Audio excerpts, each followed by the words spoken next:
இன்றைய நாளொரு சிந்தனை நிகழ்ச்சிக்கு உங்களை வரவேற்கின்றேன்.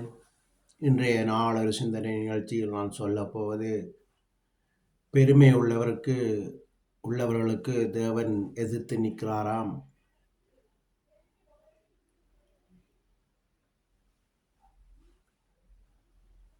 இதை பற்றி சொல்ல போகிறேன். உங்கள் எல்லாருக்கும் தெரியும்,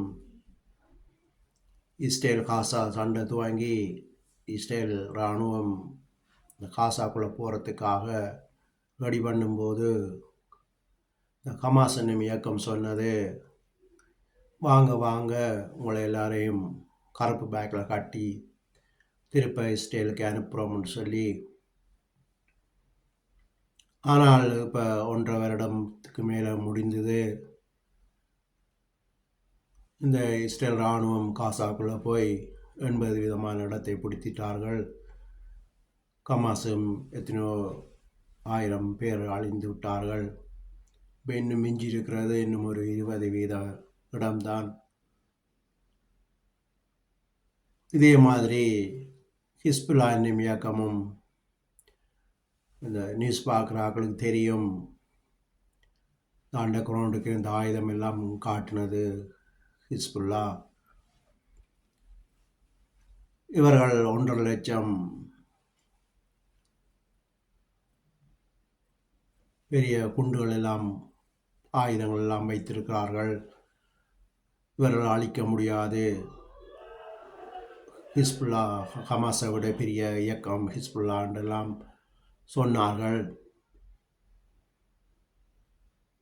ஆனால் இன்றைக்கு அந்த ஹிஸ்புல்லாவும் எல்லாம் அழிந்து விட்டது. இப்போது ஒரு வீடியோ போடுகிறேன், இதை பாருங்கள். இதை தொடர்ந்து மிச்ச காரியத்தை நான் சொல்லுகிறேன். அதை ஊர்ஜினப்படுத்தக்கூடிய வகையில லெபனான்ல இருக்கக்கூடிய 3 ஹமாஸ் படைகளை இப்போ கைது பண்ணியிருக்காங்க லெபனான் அரசு. தவிர்த்து ஹிஸ்புல்லாவுக்கும் எச்சரிக்கை விடுத்திருக்காங்க லெபனான் அரசு. ஸோ நீங்க ஹிஸ்புல்லாவினுடைய தலைவர் நசருல்லா இருக்கும்போது ஹமாஸினுடைய மிக முக்கியமான நபர்கள்லாம் லெபனான்ல கைது செஞ்சிட முடியுமா அப்படிங்கறத யோசிச்சு பார்த்துக்கோங்க. அதற்கு பிறகு தலைவர்களுடைய மாற்றம், லெபனான்ல ஆட்சி மாற்றம், இதெல்லாம் நடந்ததற்கு பிறகுதான் இப்படிப்பட்ட நிகழ்வுகள் அரங்கேறும். அப்போ இங்க லெபனான்ல நடந்துகிட்டு இருக்கக்கூடிய உண்மை சம்பவத்தை தான் மக்கள்கிட்ட கொண்டு வந்து நம்ம சேர்க்கிறோம்.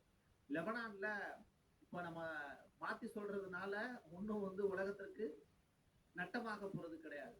உண்மை என்னவோ அதைத்தான் நம்ம சொல்றோம். லெபனான்ல ஆட்சி மாற்றம் நடந்துருச்சு. அங்க ஹிஸ்புல்லா படைகளை துரத்தி அடிச்சுக்கிட்டு இருக்காங்க. ஹிஸ்புல்லா படையை செயல்படாம விடாம வச்சிருக்காங்க. அங்க இருக்கக்கூடிய ஹிஸ்புல்லாவினுடைய ஆயுத கிடங்குகள் எல்லாமே அழிக்கப்பட்டுருச்சு. இதுதான் யதார்த்தமான உண்மை.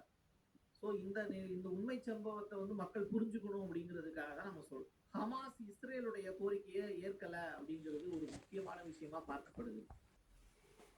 இதுதான் இந்த பெருமை உள்ளவர்களுடைய நிலைமை. அடுத்ததாக பார்த்தீங்கன்னு சொன்னால், யமன் சனாவில் உள்ள ஹவுதிகள் இவர்களும் அழிக்கப்படுவார்கள். இதைத் தொடர்ந்து ஈரானும் அழிக்கப்படும். ஈரான் கடைசியாக வீடியோ போட்டிருந்தது, தன்னிட்ட பெரிய ஆயுதங்கள் எல்லாம் இருக்குது, அணுகுண்டுகள் எல்லாம் நாங்கள் அடிப்போம்னு சொல்லி. இவர்களும் அழிக்கப்படுவார்கள். யாரெல்லாம் பெருமை பாராட்டுகிறார்களோ அவர்கள் அந்த அட்ரஸை இல்லாமல் போய்விடுவார்கள். இதுதான் பெருமை உள்ளவர்களுடைய நிலைமை.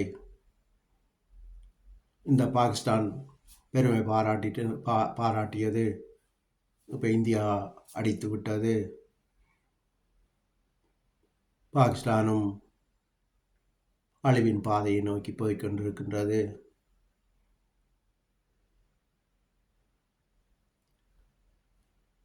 இப்படியாக நாங்கள் தாழ்மையாக இருக்கும்போது தேவன் உங்களோடு இருப்பார். பைபிளில் ஒரு வசனம் சொல்லுது, சின்னவனாயினும் பலத்த சாதியாயிருப்பான், ஏற்ற நேரத்தில் நான் அதை தீவிரமாய் நடப்பிப்பேன் சொல்லி தேவன் சொல்லுகிறார். இங்கு பராக்கிரமசாலி, பயில்வான், என்னால் எல்லாம் முடியும் என்று சொல்லி யார் சொல்கிறார்களோ அவர்கள் விழுந்து போய்விடுவார்கள். எங்களை தாழ்த்தும் போது தேவன் எங்களோடு இருந்து எங்களை கடைசி வரையும் நடத்துவார் என்று சொல்லி இன்றைய நாள் ஒரு சிந்தனை நிகழ்ச்சியை முடித்துக் கொள்கிறேன். நன்றி, வணக்கம்.